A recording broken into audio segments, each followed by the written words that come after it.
सहितं नमामि भवं भवानी सहितं नमामि। प्रविशि नगर की जय सब काजा हृदय राखी कौशलपुर राजा। हम कोई कार्य प्रारंभ करते हैं तो उसके पहले हम उस परम पिता परमेश्वर को याद कर लें जिसकी कृपा से हमको 84 लाख योनियों में से मानव तन परमात्मा ने दिया है, और वह भी भारत भूमि में हमको जन्म मिला है। ये भी सौभाग्य की बात है।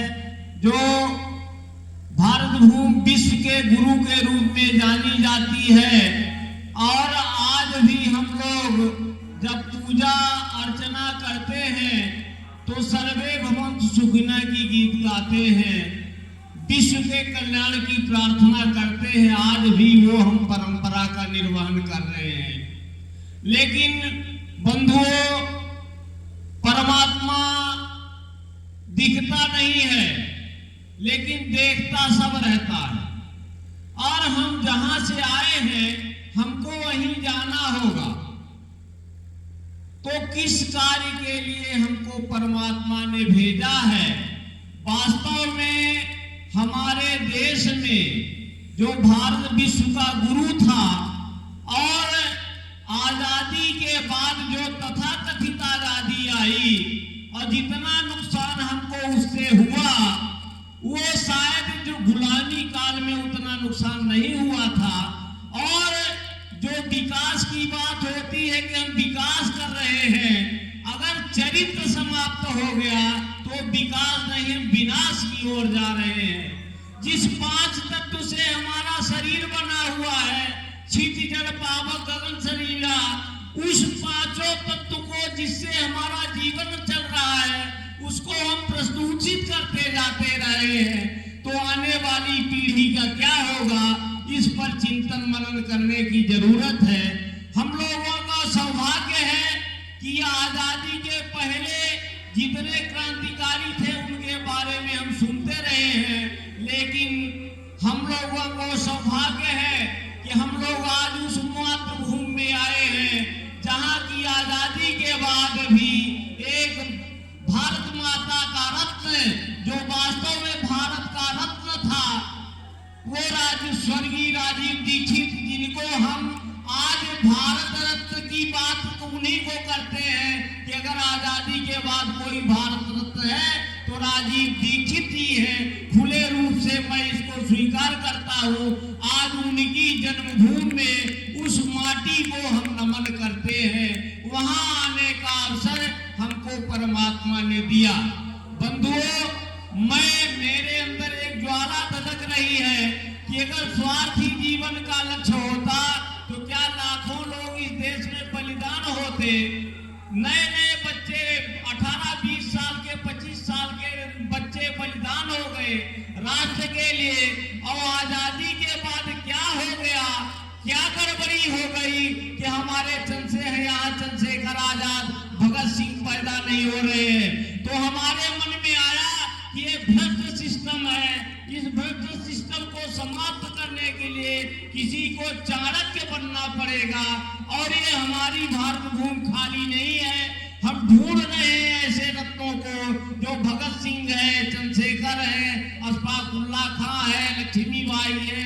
उसी प्रयास में हम लगे हुए हैं। तो बंधुओं, आपको बताएं कि हमारे मन में यह बात आई, मैं पेशे से शिक्षक हूँ, तो हमको समझ में आया कि शिक्षक राष्ट्र निर्माता होता है। तो हमने एक अभियान शुरू किया। हर रविवार को एक आध कार्यक्रम में माननीय सोनी जी बैठे हैं, हम चलाते थे देश बचाओ आध्यात्मिक राष्ट्रीय पुनर्जागरण अभियान। इसके माध्यम से लोगों को जगाने का प्रयास करते रहे, लेकिन दुर्भाग्य से कोरोना का वो अवसर आया, ये प्रायोगिक प्रोपगंडा आया, जिसमें हमारा कार्यक्रम बाधित हो गया। तो अब हम उस विषय पर आते हैं कि आध्यात्म क्या है, वास्तव में क्या है कि बिना ज्ञान के हम लोग चल रहे हैं। सिस्टम जो है भेड़िया दशान है, हम देखा देखी चल रहे हैं। तो अध्यात्म क्या है, हम आखिर कौन हैं, हम कौन हैं, कहां से आए हैं, हमें कहां जाना है। तो हम जब विचार करेंगे तो ये हम शरीर नहीं है, हम शरीर ही है।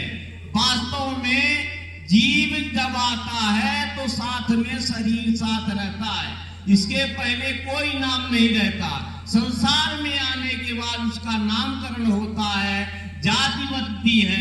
लेकिन इस संसार को चलाने वाला एक परमात्मा है, जो भ्रम की स्थिति है कि ये हमारा ईश्वर है, ये हमारा अल्लाह है। ये नाम का हरि अनंत, हरि कथा अनंता। ईश्वर अनेक रूप नामों का है, लेकिन है एक। ईश्वर एक है। इसी तरह से हम जीवधारी आत्मिक रूप से एक है।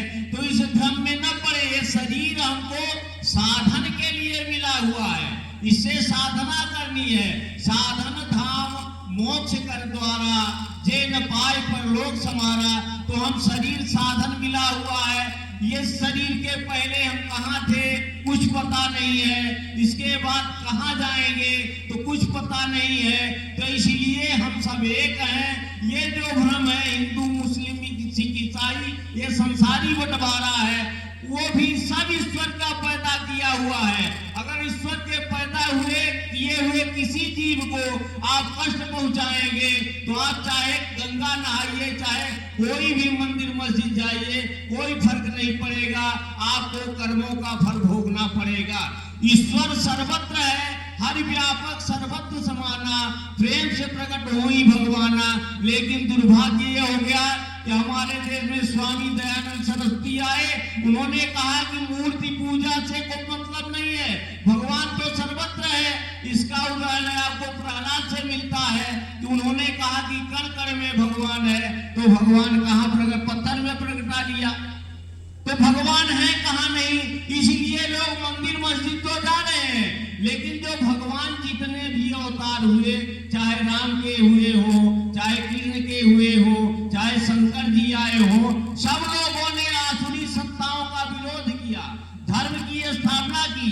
तो आपका भी लक्ष्य है कि अगर अधर्म हो रहा है, अन्याय हो रहा है, तो आप बोलिए, यही आपसे तो सबसे बड़ी पूजा है, इसी में भगवान प्रसन्न होंगे।